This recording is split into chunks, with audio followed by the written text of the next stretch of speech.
Hello दोस्तों, हमारा नाम हिमांशु ब्रह्मनिया है और आपके चैनल का नाम है हिमांशु ब्रह्मनिया स्टडी पॉइंट। तो यूपी स्पेशल पढ़ रहे हैं, ठीक है। तो यूपी स्पेशल में आज हम नदियां पढ़ेंगे, उत्तर प्रदेश की नदियों पर आज चर्चा करेंगे, है ना। ये उत्तर प्रदेश की नदियां पढ़ रहे हैं हम, भारत की नदियां नहीं पढ़ रहे हैं, ठीक है। भारत की नदियों का वीडियो एक अलग से रहेगा, उसमें वो 2 या 3 पार्ट में आपको पढ़ाया जाएगा। ये आज लेक्चर जो है लंबा होने वाला है, ठीक है, क्योंकि आपको उत्तर प्रदेश की सारी नदियां पढ़नी है ना। उनके बारे में महत्वपूर्ण जो तथ्य परीक्षाओं में पूछे जाते हैं वह पढ़ने हैं, है ना। होता क्या है कि आप सर पर टोकरा रख लेते हैं। टोकरा रखने का मतलब समझते हैं कि जहां से जो मिला वो भी पढ़ लिया। नहीं, वो नहीं पढ़ना होता। पढ़ने की एक रणनीति होती है कि आयोग प्रश्न कहां से पूछ रहा है, किस प्रवृत्ति के प्रश्न पूछ रहा है, उसके प्रश्न पूछने की प्रवृत्ति क्या है ना। उन चीजों को ध्यान रखना होता है। ये नहीं कि जो चीज जहां से मिली वहीं से आपने पढ़ लिया है, ठीक है। अपने माइंड में फ्री रखना चाहिए, अपने माइंड को। ज्यादा प्रेशर रखोगे तो एग्जाम क्रैक नहीं हो पाएगा, ठीक है। तो जो चीजें पढ़ाई जाती हैं, बस अगर आपने उन्हें अच्छी तरीके से फॉलो कर लिया जो हम आपको कराते हैं, तो अन्य कहीं से आपको कुछ भी पढ़ने की आवश्यकता नहीं है, ठीक है। जो हमारे नए व्यूवर्स हैं, जिन्होंने हमारे चैनल को अब तक सब्सक्राइब नहीं किया है, तो वो हमारे चैनल को सब्सक्राइब कर ले और बेल आइकन ऑन कर ले, ठीक है भैया। चलिएगा, और शेयर करना ना भूलिएगा। कमेंट मर्जी है आपकी, अगर समझ में आ रहा है तो आप कर दीजिए, नहीं आ रहा है तो ना करिएगा। कोई चीज समझ में नहीं आती है तो आप हमें कमेंट के माध्यम से बता सकते हैं, ठीक है। और लाइक करके हमें जरूर बताइएगा कि वीडियो कैसी लगी, ठीक है। आइए स्टार्ट करते हैं। देखिएगा, ये उत्तर प्रदेश का मैप है, ठीक है। ये क्या है? उत्तर प्रदेश का हमने क्या बनाया है? मानचित्र बनाया है, और इसी में ही सारी जो नदियां हैं उनको हमने रख दिया है, ठीक है। जो ये रेड कलर की है, ये वास्तव में क्या है? ये गंगा है। क्या है? गंगा है। गंगा वास्तव में 29 जिलों से, याद रखिएगा, 29 जिलों से प्रवाहित होती है, यानी कि 29 जिलों से होती हुई प्रवाहित होती है गंगा। यमुना 19 जिलों से होती है। कितने? 19 जिलों से, ठीक है। तो ये आपकी गंगा है, सबसे ज्यादा लंबाई उत्तर प्रदेश में ही है गंगा की। उसके बाद में ये येलो कलर की आपको पता है कि किसका? हरियाणा और उत्तर प्रदेश की सीमा से प्रवाहित होते हुए ये ब्लू कलर की जो जा रही है, ये कौन सी नदी है? ये यमुना है। ये कौन सी है? यमुना नदी। और ये आपकी कौन सी है? ये है आपकी गंगा नदी, ठीक है। क्लियर है पॉइंट? तो गंगा नदी को भी हम 2 भागों में पढ़ेंगे कि एक बाएं तट पर आकर मिलने वाली और उनकी सहायक नदियां जो हैं, और एक दाएं तट से, एक बाएं तट से जो आके मिलती हैं, उनके बारे में समझते हैं, ठीक है। और ये जो नदियां हैं, देखिएगा, ये प्रायद्वीपीय पठार की नदियां हैं। ये क्या है? जो नीले नीले कलर की हमने बनाई है, ये क्या है? प्रायद्वीपीय पठार की नदियां हैं, ठीक है। और ये कहां से? या तो दलदली क्षेत्र या मैदानी क्षेत्र से आने वाली नदियां हैं, या पर्वतीय क्षेत्र से आने वाली नदियां हैं। ये वाली नदियां जो है किसकी? गंगा की, ठीक है। आइएगा स्टार्ट करते हैं। देखिए, गंगा से पहले देखिए, उत्तर प्रदेश की नदियों को उत्पत्ति के आधार पर हम 3 भागों में बांटते हैं। एक बांटते हैं पर्वतीय नदियां, अर्थात हिमालय नदियां, जिसमें आपकी गंगा, यमुना, रामगंगा, घाघरा, राप्ती, गंडक, ठीक है। मैदानी नदियां, यानी कि जो मैदानी या दलदली क्षेत्र से निकलती हैं, मैदानी या फिर दलदली क्षेत्र से निकलती हैं, वह आपकी गोमती, साई गोमती की ही सहायक नदी है। ईशान, पांडव, ठीक है, और वरुण, ठीक है। पठारी नदियां, यानी कि जो प्रायद्वीपीय पठार से निकल रही हैं, जो भाग कहां से निकल रही हैं? प्रायद्वीपीय पठार से निकल रही हैं, ठीक है, वे वाली नदियां। तो बेतवा, चंबल, केन, सिंध, टोन, सोन, रिहंद, ठीक है। रिहंद वास्तव में सोन की ही सहायक नदी है। रिहंद किसकी सहायक नदी है? सोन की ही सहायक नदी है, ठीक है। आ रही है बात समझ में? हमें तो सारी नदियां पढ़नी है ना। अभी आपको बताएंगे कौन किसकी सहायक नदियां हैं, कहां पर आकर मिल रही हैं, ठीक है। देखिएगा, सबसे पहले स्टार्ट करते हैं हम रामगंगा से स्टार्ट करते हैं। ये गंगा की कौन सी नदी है भाई? ये गंगा नदी है, रेड कलर की। इसकी ही सहायक नदी सबसे पहले, देखिएगा, क्रम भी पूछ लेता है, तो क्रम आपको याद रखना है, क्रम नहीं भूलना है, बिल्कुल भी ध्यान रखिएगा, ठीक है। तो ये वास्तव में क्या है? ये आपकी रामगंगा है। तो सबसे पूर्वी नदी कौन सी है? जो कहां पर? देखिएगा, नदी ऐसे प्रवाहित हो रही है, तो दाया हुआ कि बाया हुआ? बाएं तट पर। तो बाएं तट पर आकर मिलने वाली सबसे पूर्वी नदी कौन सी है आपकी? रामगंगा है। ठीक है, रामगंगा कहां से निकलती है? नैनीताल के निकट जो कुमाऊं हिमालय है ना, वहां से निकलती है, उसके भी दक्षिणी क्षेत्र से। ठीक है, और स्थान का नाम लिख लीजिएगा, स्थान का नाम महत्वपूर्ण है आपके लिए। ईधोलेलो दूधतोली नामक स्थान से, है ना, क्या होती है? निकलती है। कहां से? नैनीताल के निकट से, कुमाऊं हिमालय के दक्षिणी भाग से निकलती है। ठीक है, क्लियर पॉइंट। लेकिन ये एंट्री कहां करती है? उत्तर प्रदेश में। तो उत्तर प्रदेश में वास्तव में जो ये एंट्री करती है, ये एंट्री यहां पर बिजनौर में करती है। ये गलत लिखा हुआ है, यहां पर करिएगा, ये बिजनौर में करती है। क्लियर पॉइंट, आ रही है बात समझ में? और बिजनौर में भी नाम ध्यान रखिएगा स्थान का, काला किला भी दे सकता है नाम आपको। ठीक है, कहां पर है ये? बिजनौर में है। कहां पर? बिजनौर में। ठीक है, इसे आप दूसरा नाम क्या दे सकता है? वह कालागढ़ दे सकता है। क्या दे सकता है? कालागढ़।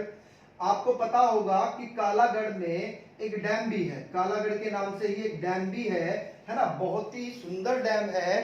ठीक है, हमने देखा है, बहुत ही बढ़िया, वहां पे बोटिंग वगैरह भी होती है।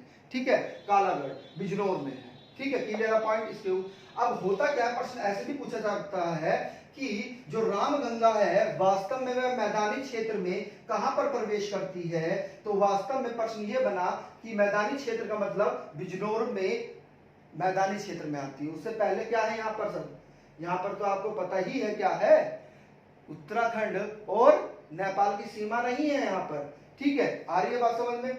ये क्या करती है वास्तव में, जो रामगंगा है ये अनिश्चित मार्ग व परिवर्तनशील रहती है। अनिश्चित मार्ग का मतलब यह है कि बहना जिस गांव में था उस गांव में न बहकर दूसरे गांव में अर्थात दूसरी दिशा में बहना प्रवाहित कर देती है। क्योंकि क्या होता है कि पर्वतीय क्षेत्र से सीधा मैदानी क्षेत्र में आती है बिजनौर में, जिसके कारण क्या होता है, अपने साथ बालू गाद अवसाद को ये लेकर आती है। तो बालू अवसाद गाद को जब ये लेकर आती है तो होता क्या है इस क्रम में कि उसके साथ में बहुत सारी मिट्टी आती है, और मिट्टी आने के कारण क्या होता है, वे कई सारी वितरिकाओं में बढ़ जाती है या दिशा उनकी अलग हो जाती है। यानी कि परिवर्तनशील वह कैसी है? अनिश्चित मार्ग वाली है। क्लियर पॉइंट, आ रही है बात समझ में? जो इसकी सहायक नदी है, अगर हम बात करें कि रामगंगा की सहायक नदी भी याद रखनी है आपको। ठीक है, कोहन, इसी को ही क्या कहते हैं? कोहो भी से ही कहते हैं। ठीक है, ये इसकी सहायक नदियां हैं। ठीक है, और जो इसकी अगर हम लंबाई की बात करें कि इसकी लंबाई कितनी है, तो इसकी लंबाई 690 किलोमीटर है, और 690 किलोमीटर चलने के बाद में यह कन्नौज में आकर किससे मिलती है? गंगा से मिलती है। कहां पर? कन्नौज में आकर किससे मिलती है? गंगा से आकर मिलती है। इसी पर ही आपका एक बहुत बड़ा शहर बरेली स्थित है, रामगंगा पर ही स्थित है। क्या? बरेली। ठीक है, और इसके तट पर ही एक नेशनल पार्क भी है, आपने नाम भी सुना होगा, जिम कॉर्बेट नेशनल पार्क, वह भी इसी के तट पर ही स्थित है। ठीक है, क्लियर पॉइंट, आ रही है बात समझ में? चलिएगा आगे चलते हैं, इसको रफ कर देते हैं। गोमती नदी से ज्यादा, इससे ज्यादा आपको और कुछ नहीं पढ़ना है, आइएगा। ठीक है, अगली ही नदी कौन सी है? गोमती नदी है। वास्तव में गोमती नदी का जो उद्गम होता है वह जो आपका पीलीभीत जिला है, कौन सा जिला? पीलीभीत जिला है। तो पीलीभीत जिले में एक झील है, और उस झील का नाम है फुल्लर। क्या है? फुल्लर झील से यह निकलती है, अर्थात यह दलदली क्षेत्र से निकलती है। किस क्षेत्र से? दलदली क्षेत्र से। अर्थात ये कौन से क्षेत्र से निकलती है? तराई के क्षेत्र से निकलती है।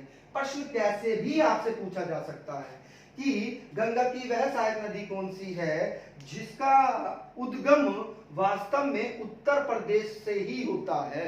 तो आपका आंसर होगा, बहुत इंपोर्टेंट है, उद्गम कहां से होता है? उत्तर प्रदेश से होता है, अर्थात गोमती नदी है ना, पीलीभीत से निकलती है। पीलीभीत जिला हो गया, झील का नाम क्या है? फुल्लर झील। कैसे क्षेत्र से निकलती है? दलदली क्षेत्र या फिर तराई क्षेत्र से निकलती है। क्लियर पॉइंट, आ रही है बात समझ में? और इसी पर ही आपके दो बड़े शहर स्थित हैं, आपकी राष्ट्रीय राजधानी लखनऊ। उत्तर प्रदेश की राजधानी लखनऊ इसी पर ही स्थित है, इसी नदी के किनारे स्थित है। और जौनपुर, तो जौनपुर और लखनऊ क्या है वास्तव में इसी नदी के तट पर स्थित है। क्लियर है पॉइंट, आ रही है बात समझ में। बहुत ही महत्वपूर्ण पॉइंट है कि जो गोमती नदी है ना, वह कहां पर मिलती है आकर, ये आपका होमवर्क है। एक पॉइंट आपको बताना है कि ये गंगा में कहां पर आकर मिलती है। नहीं मिलेगा तो कमेंट बॉक्स में आपको मिल जाएगा आंसर, ठीक है। आप कमेंट करिएगा, आपको भी कमेंट करना है,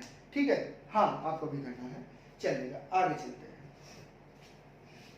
अगर हम सभी चीज कराएंगे तो आप निष्क्रिय हो जाएंगे, फिर आप कुछ नहीं करेंगे कि सर तो सभी चीजें करा ही रहे हैं, फिर आप बुक्स भी नहीं उठाकर देखेंगे। थोड़ा बहुत पढ़ें भैया, बुक्स में क्या मिलता है, ज्ञान मिलता है, बहुत सारी चीजें एक्स्ट्रा मिलती हैं आपको, है ना, ठीक है। चलेगा, आइएगा। अगली जो नदी है वह घाघरा नदी है। कौन सी नदी है, घाघरा। क्रम याद रखिएगा, पहली कौन सी, रामगंगा, दूसरी कौन सी, गोमती, ठीक है, और तीसरी कौन सी है, घाघरा।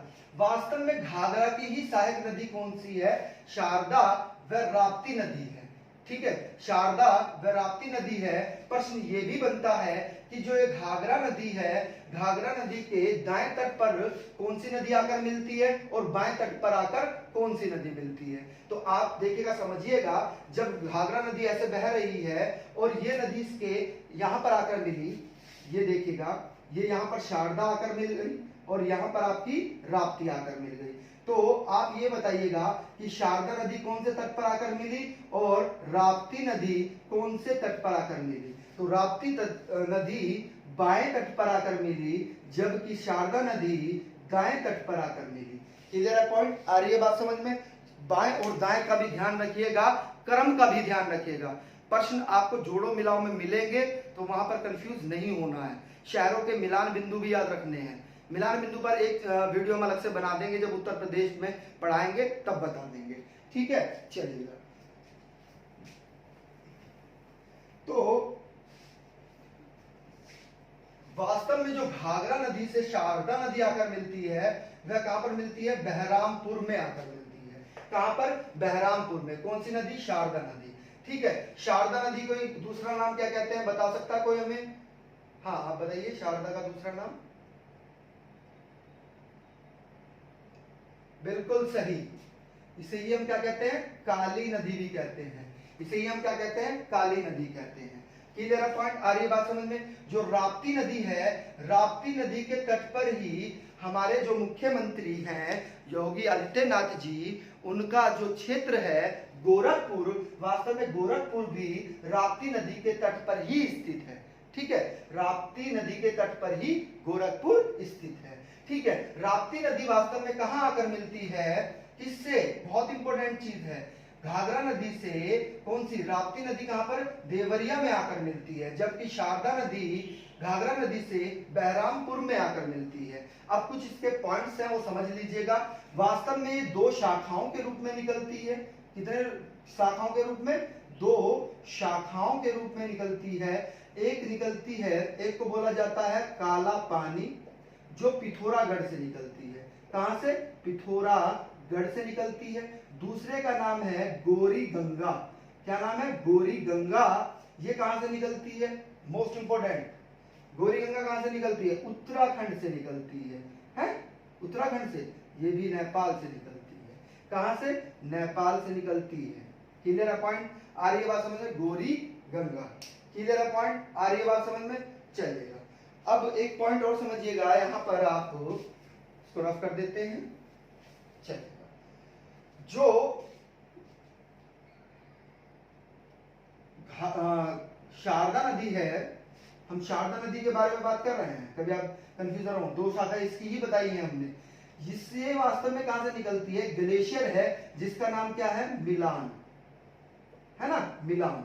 हाँ, वो गोरी एक मिनट, गोरी गंगा जो है, वास्तव में गोरी गंगा उत्तराखंड में है भाई, वो नेपाल बता दिया हमने, हमारे में गलती है, हो जाती है, ठीक है। तो मिलान क्या है, वास्तव में हिमनद है।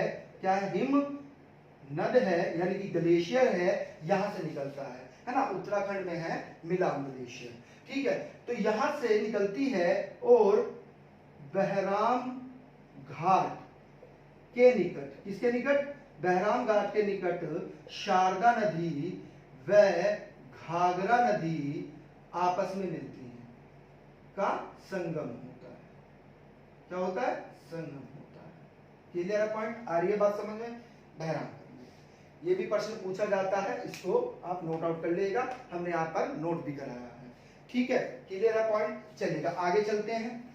अगली नदी कौन सी है आपकी? अगली नदी बहुत ही महत्वपूर्ण है, बिल्कुल ध्यान समझिएगा। कौन सी नदी? घाघरा नदी। तो घाघरा नदी के बारे में आप पॉइंट को समझ लीजिएगा। कौन सी नदी है? घाघरा नदी के बारे में बात कर रहे हैं। ये कहां से निकलती है? माप चा चू लो, है ना, माप चा चू गो ग्लेशियर से निकलती है। कहां से? ग्लेशियर अर्थात हिमनद। ग्लेशियर को ही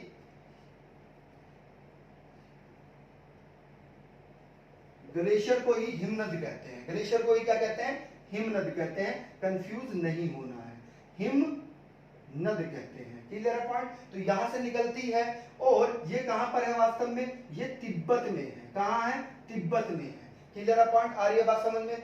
हाँ, तिब्बत में है। ठीक है, क्लियर हो रहा है पॉइंट? पॉइंट सारे क्लियर हो रहे हैं आपके सभी के? हाँ बिल्कुल, बहुत बढ़िया। चलिएगा, तो निकलती है और ये तिब्बत में है। अगला ही पॉइंट क्या पूछा जाता है इससे ही कि इसके नाम क्या है? इसके नाम क्या है? नामों से प्रश्न बनता है, तो उसको समझिएगा। अगर हम बात करें कि पर्वतीय क्षेत्र में इसका क्या नाम होता है, तो पर्वतीय क्षेत्र में से कर्नाली कहते हैं। क्या कहते हैं? कर्नाली कहते हैं। जबकि आपसे पूछा जाए कि मैदानी क्षेत्र में इसका क्या नाम होता है, तो मैदानी क्षेत्र में तो आप नाम पढ़ ही रहे हैं, क्या होता है? घाघरा होता है। क्या होता है? घाघरा होता है।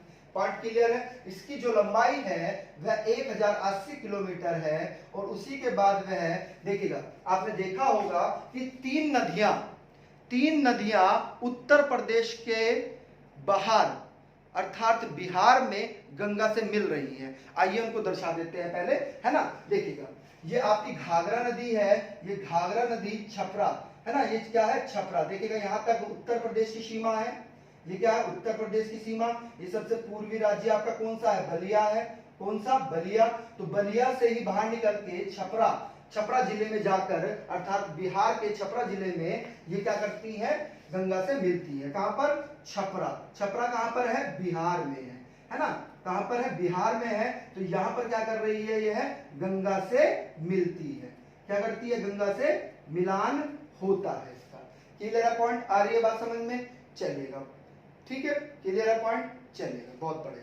आइएगा अब थोड़ा सा राप्ती नदी के बारे में भी समझ लेते हैं, जो पॉइंट्स आपके लिए महत्वपूर्ण है, क्योंकि दोनों की दोनों सहायक नदियां हैं। इसकी घाघरा की सहायक नदियां हैं, शारदा भी और राप्ती भी। ठीक है, क्लियर है पॉइंट? आ रही है बात समझ में? चलिएगा, देखिएगा, बिल्कुल ध्यान से समझना है राप्ती नदी के बारे में। राप्ती नदी के बारे में सबसे महत्वपूर्ण चीज ये है कि ये लघु हिमालय से निकला है। किससे निकलती है? लघु हिमालय से निकलती है। और लघु हिमालय में भी देश का अगर नाम पूछेगा तो नेपाल से निकलती है। और नेपाल में भी अगर पूछेगा कि कौन से स्थान से निकलती है, तो आपका आंसर होगा धौलागिरी। आपका आंसर क्या होगा? धौलागिरी के दक्षिण से निकलती है। धौलागिरी के कहां से निकलती है? दक्षिण से निकलती है, अर्थात लघु हिमालय से निकलती है, नेपाल से निकलती है। स्थान का नाम पूछेगा तो क्या बताएंगे? धौलागिरी के दक्षिण से निकलती है। और अगर बिल्कुल ही डीप जाना है तो आप ये भी लिख लीजिएगा रुकुमेल कोट, रुकुम कोट, है ना, रुकुम कोट के निकट से निकलती है। ठीक है, और निकल के ये करती क्या है?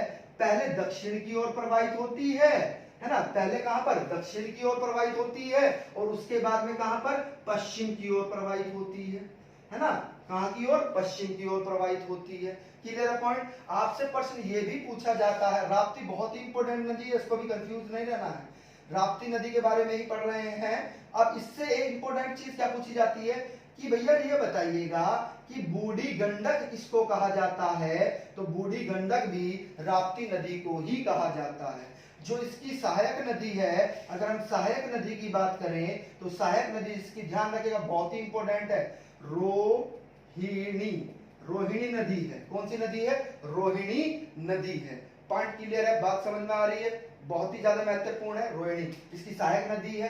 ठीक है, क्लियर है पॉइंट? उत्तर से आकर मिलती है इसमें, है ना, उत्तर दिशा से आकर मिलती है। ठीक है, रोहिणी नदी। क्लियर है पॉइंट?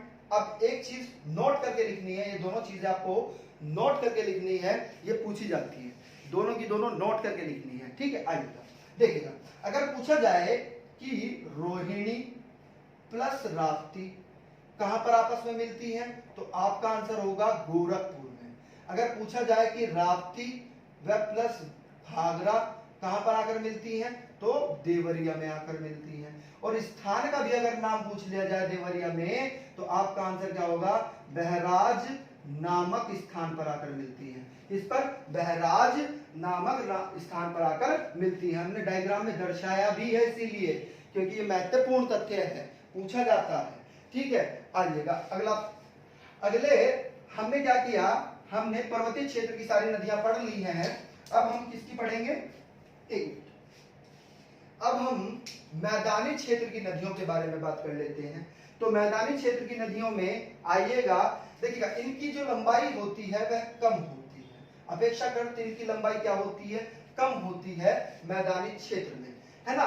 यहाँ पर आपको यमुना भी लिखे, है ना, क्या लिखे? यमुना भी। ठीक है, आइएगा तो सबसे पहले हम यमुना की बात करते हैं। किसकी? यमुना की बात करते हैं। ठीक है, सबसे लंबी सहायक नदी किसकी? गंगा की सबसे लंबी सहायक नदी कौन सी है? यमुना ही है। कौन सी है? यमुना। ठीक है, आ रही है बात समझ में? गंगा की लंबाई बताइएगा जरा कितनी होती है? हाँ, आपसे ही पूछ रहे हैं। बिल्कुल 2525 होती है। कितनी? 2525 किलोमीटर है गंगा की लंबाई। बहुत बढ़िया, चलिएगा तो आइएगा यमुना कितनी? यमुना की बताइएगा।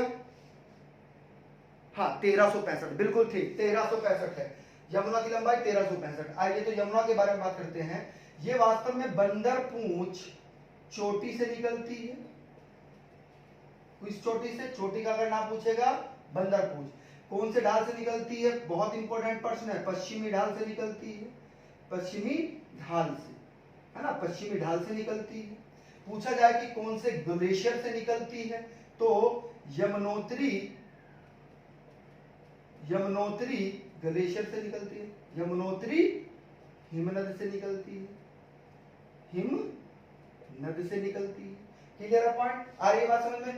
पूछा जाएगा आपसे प्रश्न, बहुत ही इंपॉर्टेंट प्रश्न है, इसको नोट करके लिखिएगा, है ना। पूछा जाएगा, प्रश्न इंपॉर्टेंट है। पूछा जाएगा कि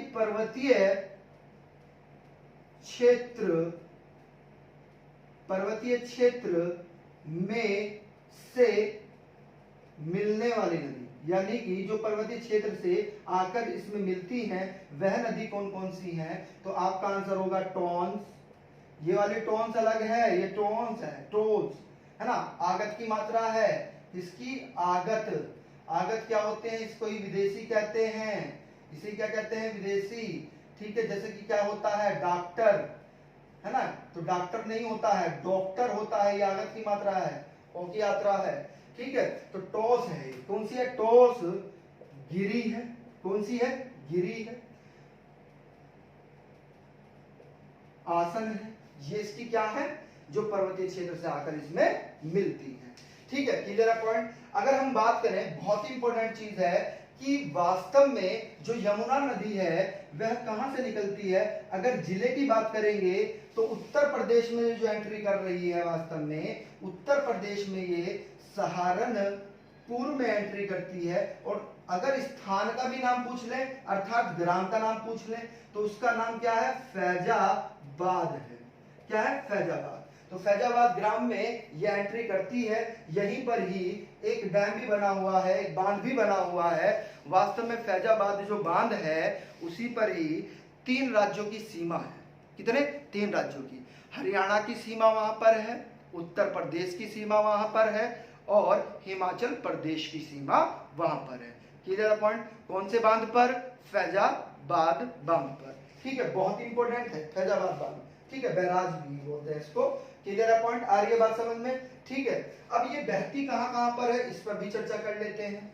ये देखिए बिल्कुल लिखते रहिएगा, हम बोल रहे हैं आप लिखते रहिएगा, ठीक है, हम बोल रहे हैं आप लिखते रहिएगा। ये सहारनपुर से होते हुए, है ना, कहां से, सहारनपुर से होते हुए फिर कहां पर, मुजफ्फरनगर आती है,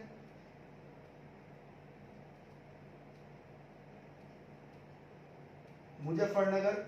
अब वर्तमान में शामली, अब वर्तमान में शामली, शामली जिले से होते हुए आती है। उसके बाद मेरठ जाती है, मेरठ जिले से होते हुए कहां पर पहुंचती है, मथुरा जाती है।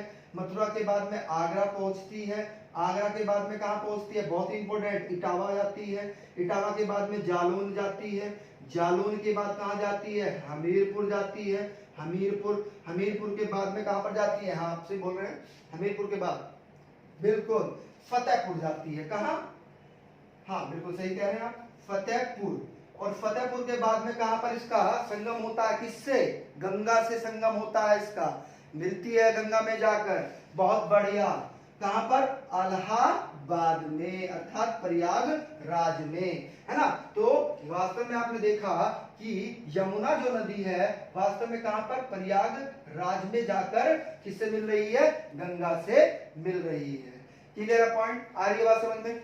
अब इससे प्रश्न जो बनता है, बिल्कुल ध्यान से समझिएगा, इससे प्रश्न ये बनता है कि इसके दाएं तट से आकर कौन कौन सी नदियां मिलती हैं। तो यमुना के दाएं तट पर कौन कौन सी नदियां आकर मिलती हैं, देखिएगा, ये चंबल है जो इटावा में जाकर मिलती है। ये आपकी कौन सी है, ये आपकी सिंध है जो औरैया जिले में जाकर मिलती है।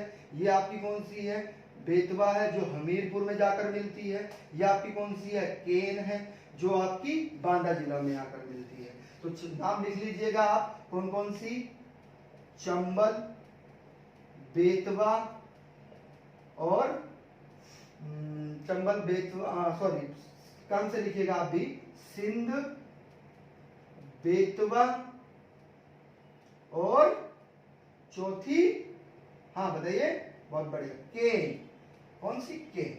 तो ये नदियां आपके, ठीक है, यमुना के कौन से तट पर, दाएं तट पर आकर मिलती हैं। क्लियर है पॉइंट, आ रही बात समझ में। केन का अगर एक प्रश्न पूछा गया है इससे पहले भी, तो हम आपको आंसर बता दें। केन वैसे बांदा जिला में अगर स्थान का भी नाम पूछा जाए तो इसका आंसर होगा भोजा स्थान। कौन सा स्थान, भोजा स्थान पर आकर मिलती है ना। क्लियर, बांदा जिले में कौन से स्थान पर, भोजा स्थान पर आकर मिलती है, ठीक है। आइएगा, इससे ही संबंधित क्या है, चंबल का ही बहुत ही महत्वपूर्ण है, एक सहायक नदी है जिसे हम क्या कहते हैं, हिंडन नदी कहते हैं। क्या कहते हैं, हिंडन नदी कहते हैं, ठीक है। हिंडन नदी से प्रश्न कैसे बनता है कि ये हिंडन नदी यमुना से कहां पर आकर मिलती है, तो गौतम बुद्ध नगर में आकर मिलती है। कौन, गौतम बुद्ध नगर में आकर मिलती है, अर्थात इसके पास आकर यमुना से मिलती है। कौन सी नदी, हिंडन नदी, जो किसकी सहायक नदी है, यमुना की सहायक नदी है। इसी के पास, इसी के तट पर एक बहुत बड़ा शहर, जनसंख्या घनत्व की दृष्टि से जो बड़ा है उत्तर प्रदेश का, वह स्थित है, जिसे हम क्या कहते हैं, गाजियाबाद कहते हैं। गाजियाबाद वास्तव में हिंडन नदी के तट पर ही स्थित है और उसकी जनसंख्या घनत्व पूरे उत्तर प्रदेश में सबसे ज्यादा है, ठीक है। आइएगा आगे चलते हैं। अगर अब हम शहर की बात करें कि यमुना जो है किन किन शहरों से होकर गुजरती है, अर्थात जो शहर है वो इसके तट पर स्थित है, तो आप आंसर लिखिएगा, बहुत इंपॉर्टेंट फैक्ट है ये भी यमुना से, मथुरा, वृंदावन, आगरा, इटावा, इटावा के बाद में आपका है हमीरपुर, हमीरपुर। तो ये प्रमुख हैं शहर, इनका नाम आपको नहीं बोलना है, हाँ लिख लीजिए वो भी, चलिए कपाली भी लिख लीजिएगा, पूछा नहीं है लेकिन पूछ ले कभी, है ना, छोड़ेंगे नहीं। तो ये है आपके, क्लियर पॉइंट, चलेगा। अब आपसे आपने पढ़े, बिल्कुल ध्यान से समझिएगा, आपने पढ़ लिए हैं यमुना की सहायक नदी जो उत्तर प्रदेश में प्रवाहित होती हैं, है ना, कहां कहां पर होती हैं वो आपने चीजें पढ़ ली हैं। अब हम बात करें कि जो दक्षिणी यानी कि जो पठारी अर्थात दक्षिणी है उन पर ही चर्चा कर रहे हैं। कुछ प्रश्न ऐसे बनेगा, बिल्कुल ध्यान से समझिएगा कि वास्तव में हम दो भागों में पढ़ेंगे, गंगा की सहायक नदियां और यमुना की सहायक नदियां। क्लियर पॉइंट आ रही है बात समझ में? तो अब हम कुछ बात कर लेते हैं किस पर, टोन्स पे कुछ बात कर लेते हैं, किस पर, सोन पे। ठीक है, आइएगा समझिएगा, बिल्कुल ध्यान समझिएगा। सोन की अगर हम बात करें, चलो पहले चंबल की बात कर लेते हैं। चंबल किसकी? चंबल यमुना की सबसे सहायक नदी है, अर्थात सबसे लंबी सहायक नदी है। सबसे सहायक शब्द अगर आपकी परीक्षा में आता है तो आप समझ जाइएगा कि वो सबसे लंबी की बात कर रहा है ना, सबसे लंबी सहायक की बात कर रहा है। अगर आपकी परीक्षा में आपसे पूछा जाए कि यमुना की सबसे सहायक नदी, तो आपका आंसर क्या होगा? चंबल होगा। इसी प्रश्न को घुमा दिया है, लैंग्वेज बदल दिया है और कह रहा है कि चंबल की सबसे बड़ी सहायक नदी, सॉरी हाँ, यमुना की सबसे बड़ी सहायक नदी, तो उसका आंसर क्या होगा? चंबल होगा। ठीक है, लैंग्वेज का ही फर्क होता है और कुछ नहीं है। आइए चंबल के बारे में बात कर लेते हैं। ठीक है, चंबल, तो चंबल वास्तव में पूछा जाता है कि कहां से निकलती है, तो ये एमपी मध्य प्रदेश से निकलती है, जानपाओ पहाड़ी से निकलती है। किस पहाड़ी से? जानपाओ पहाड़ी से निकलती है, प्रायद्वीपीय पठार से निकलती है, अर्थात मध्य प्रदेश से निकलती है। ठीक है, आ रही बात समझ में? मिलती कहां पर जाकर? हमने अभी बताया आपको कि ये जो यमुना से मिलेगी तो ये इटावा में मिलेगी। किससे? यमुना से इटावा में मिलती है। अगर हम इसके सहायक नदी की बात करें तो अभी आपने पढ़ा, देखिएगा चंबल की सहायक नदी एक है आपकी, बहुत इंपॉर्टेंट है, काली सिंध, बहुत इंपॉर्टेंट है, पूछी जाती है, काली सिंध है। ठीक है, एक सिप्ता है, एक आपकी बांस नदी है। कौन सी नदी? बांस नदी। ठीक है, एक आपकी पार्वती है। कौन सी? पार्वती। बांस नदी क्यों इंपॉर्टेंट बन गई? पूछा जाता है कि अरावली श्रेणी को दो भागों में विभाजित करने वाली नदी, तो अरावली श्रेणी को दो भागों में विभाजित करने वाली नदी बांस नदी ही है ना। आप आर्य बात में देखिएगा, ये अरावली श्रेणी है, यहाँ पर कौन सी? चंबल नदी बह रही है। ठीक है, और यहां से क्या करती है? बांस नदी आती है और चंबल में मिल जाती है, उत्तर से आती है और कहां मिल जाती है? चंबल से मिल जाती है बांस नदी, ध्यान रखिएगा, महत्वपूर्ण है। चलिएगा आगे चलते हैं, आइए। अब इस चंबल नदी पर कुछ बांध हैं, उनके बारे में भी हम बात कर लेते हैं। तीन बांध तो बहुत ही ज्यादा महत्वपूर्ण है। ठीक है, एक है आपका, बिल्कुल वो सागर के नाम से है, सारे सागर के नाम से है, गांधी सागर, ठीक है, राणा सागर और जवाहर सागर। ठीक है, ये दोनों के दोनों तो कहां पर है? राजस्थान में है। कहां? राजस्थान में है। लेकिन ये कहां पर है? ये एमपी में है। इस पर एक जलप्रपात भी है, चंबल पर नदी पर एक जलप्रपात भी है, कभी कभी पूछ लिया जाता है, याद रखिएगा, चूलिया जलप्रपात। चूलिया जलप्रपात किस नदी पर है? चंबल नदी पर है। किस नदी पर है? चंबल नदी पर है। इस चंबल नदी पर ही मगरमच्छों की और घड़ियाल के संरक्षण के लिए, किसके? मगरमच्छ और घड़ियाल के संरक्षण के लिए एक राष्ट्रीय चंबल पशु विहार घोषित किया गया है। क्लियर पॉइंट आ रही है बात समझ में? ठीक है, क्लियर पॉइंट, किसके संरक्षण के लिए? ध्यान रखिएगा, किसके? मगरमच्छ व घड़ियाल के संरक्षण में। किसके? घड़ियाल के संरक्षण में। यहाँ पर क्या बनाया गया है? एक विहार बनाया गया है, राष्ट्रीय विहार है, जिसका नाम क्या है? राष्ट्रीय चंबल पशु विहार है।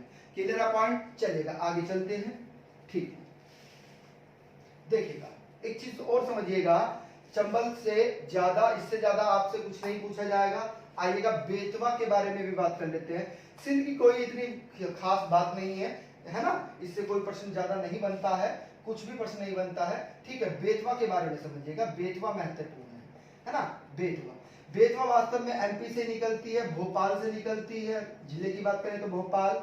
ठीक है, अगर हम स्थान की बात करें कि स्थान बताइएगा हमें, तो कुमारा गांव से निकलती है, ये तो गांव हो गया, और स्थान का नाम है रायसेना। रायसेना स्थान से निकलती है, कुमारा गांव से निकलती है। कहां का? कौन सा जिला है? भोपाल जिला है। राज्य कौन सा है? मध्य प्रदेश है। क्लियर पॉइंट आ रही है बात समझ में? ये वास्तव में गांव भी स्थानीय है ना, स्थानीय है। ये किसी भी नाम से पूछ सकता है, इससे पूछ सकता है, इससे पूछ सकता है, हमें तो सब चीज पढ़ना है ना, कोई भी चीज स्किप नहीं करना है ना। चलिए अगर हम बेतवा की बात करें तो इसे पूछा जाता है कि प्राचीन नाम क्या था इसका। प्राचीन नाम की बात करें तो प्राचीन नाम इसका वेत्रवती था। क्या था? वेत्रवती। Clear point? क्या था? वेत्रवती था प्राचीन नाम इसका। Clear point? यहाँ पर भी क्या है, कुछ बांध बनाए गए हैं, कुछ परियोजना बनाई गई है। परियोजना को ही बांध कहते हैं, बैराज को ही बांध कहते हैं। मतलब अलग अलग डेफिनेशन है, आप ज्योग्राफी में जब हम पढ़ाएंगे आपको बांध, परियोजना, बहुउद्देशीय परियोजना, तो वहां पर आपको एक्सप्लेन करेंगे।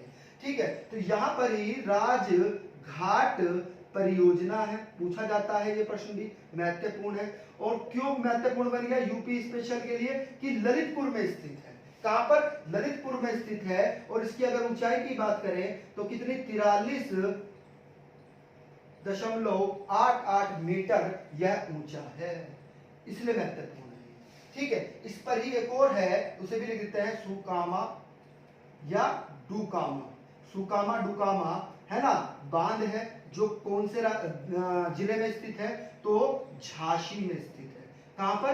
झांसी में स्थित है। इसी पर ही एक और बांध है, बहुत ही महत्वपूर्ण है, पूछा जाता है, माता टीला बांध। माता टीला बांध है, ये किस कहां पर स्थित है? वास्तव में ये भी झांसी में ही स्थित है। कहां पर स्थित है? झांसी में ही स्थित है। आपसे प्रश्न ये भी बनता है कि माता टीला नाम न देकर इसका अन्य नाम है, उसे भी नोट आउट कर लीजिएगा। इसे ही रानी लक्ष्मीबाई बांध भी कहते हैं। इसे ही क्या कहते हैं? नोट करके लिख लीजिएगा इसको। माता टीला का ही दूसरा नाम क्या है? रानी लक्ष्मीबाई। रानी लक्ष्मीबाई बांध है। Clear point? आ रही है बात समझ में? चलिएगा, तो इससे ज्यादा प्रश्न आपके बेतवा नदी से भी नहीं बनेंगे, आइएगा। ठीक है, चलिएगा। अब अगर हम बात करें टोन्स की, किसकी? टोन्स की बात करें तो समझिएगा टोन्स नदी के बारे में, बहुत ही महत्वपूर्ण है टोन्स नदी भी आपकी, है ना। आइएगा, हेडिंग डाल लीजिएगा टोन्स नदी। तो टोन्स नदी कैमूर पहाड़ी से निकलती है। कौन सी पहाड़ी से? कैमूर पहाड़ी। ठीक है, कैमूर पहाड़ी, देख, अरे सतपुड़ा की पहाड़ी है ना, 3 पहाड़ी थी, राजपीपला, महादेव और मैकाल, सॉरी, विंध्याचल की। किसकी? विंध्याचल की। क्या है? 3 श्रेणी थी, बीच वाले को क्या कहते थे हम? भंडारे। और इसे क्या कहते थे? कैमूर, सबसे पूर्वी को। तो कैमूर से निकलती है। कहां से निकलती है? कैमूर से निकलती है। और इसके बहुत ही महत्वपूर्ण स्थान है, नाम ध्यान रखिएगा ये, क्योंकि इसका इसी के नाम पर इसका नाम भी है, तस तैमैसा कुंड, ये स्थान है। और इसी कारण इसे हम दूसरे नाम से किससे जानते हैं? तमसा नदी के नाम से भी जानते हैं। आपसे प्रश्न बन सकता है कि तमसा नदी का अन्य नाम क्या है? तो टोंस नदी है, क्योंकि ये तमसा कुंड स्थान से निकलती है, अर्थात कैमूर से निकलती है, विंध्याचल पर्वत के पूर्वी श्रेणी से निकलती है। Clear point? इसी पर ही एक बांध है, उसका नाम लिख लीजिएगा बिहार। देखिएगा नाम बिहार है, इसलिए ये प्रश्न दिया जाता है कंफ्यूज करने के लिए कि बिहार जलप्रपात कहां पर है, किस नदी पर है? तो टोंस नदी पर है। किस नदी पर है? टोंस नदी पर है। पॉइंट क्लियर है? जिसकी ऊंचाई 110 मीटर है। कितनी ऊंचाई है? 110 मीटर ऊंचा है। इसकी सहायक नदी है बेलन, है ना। बेलन इसकी क्या है? सहायक नदी है, सहायक नदी। पॉइंट क्लियर है? आ रही है बात समझ में? ये कहां पर आकर किससे मिलती है? यमुना से मिलती है। तो स्थान का नाम क्या है? सिरसा में आकर मिलती है। अर्थात सिरसा कहां पर है? इलाहाबाद यानी कि प्रयागराज से 32 किलोमीटर दूर है। 32 किलोमीटर दूर है क्या? सिरसा। तो यहां पर आकर मिलती है। पॉइंट क्लियर है? चलेगा। अब हम बात कर लेते हैं किसकी? सोन नदी की बात कर लेते हैं। किसकी? सोन नदी। तो सोन नदी हेडिंग डाल लीजिएगा, सॉरी, हम बात करेंगे किसकी? केन नदी की। केन नदी छूट गई है तो केन नदी को ले लेते हैं। ठीक है, आइएगा केन नदी के बारे में समझिएगा। केन नदी, केन नदी का पुराना नाम अगर आपसे पूछा जाए तो कर्णवती है। क्या है? कर्णवती, इसे कर्णवती भी कहते हैं। कर्णवती स्थान से निकलती है, इसीलिए इसको क्या कहते हैं, कर्णवती कहते हैं, बिल्कुल। क्योंकि ये कैमूर जो है ना, कैमूर के उत्तरी ढलान से निकलती है, कैमूर पहाड़ी के उत्तरी ढलान से निकलती है। आपसे पूछा जाएगा बुंदेलखंड में प्रवाहित होने वाली नदी, तो बुंदेलखंड क्षेत्र में प्रवाहित होने वाली नदी कौन सी है भाई, आपकी बुंदेलखंड क्षेत्र में प्रवाहित होने वाली नदी केन नदी है, ठीक है। ये कहां पर आकर मिलती है वास्तव में, ये यमुना से भोजा, है ना, क्या भोजा के निकट आकर मिलती है, भोजा के निकट आकर यमुना से मिलती है, इसे यमुना से मिलती है। रिहंद नदी के बारे में समझ लीजिएगा, रिहंद नदी पर एक बांध है, इसे हम क्या कहते हैं, रिहंद बांध भी कहते हैं, क्या कहते हैं, रिहंद बांध। क्लियर है। रिहंद नदी किसकी सहायक नदी है, सोन की सहायक नदी है, किसकी सहायक नदी है, सोन की सहायक नदी है। सोन ऐसी नदी है एकमात्र जो प्रायद्वीपीय पठार से निकलती है और उत्तर प्रदेश में प्रवाहित होकर कहां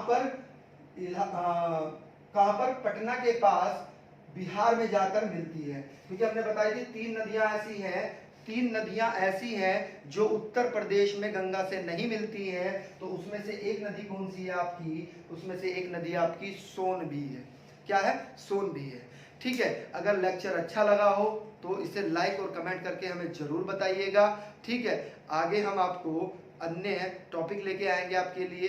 बहुत मेहनत लगता है इन सब चीज़ों को सर्च करने में, देखने में, है ना, कोई भी तथ्य ना रह जाए, सारे प्रश्न पत्र देखने होते हैं, ठीक है। चलिएगा, थैंक यू वेरी मच।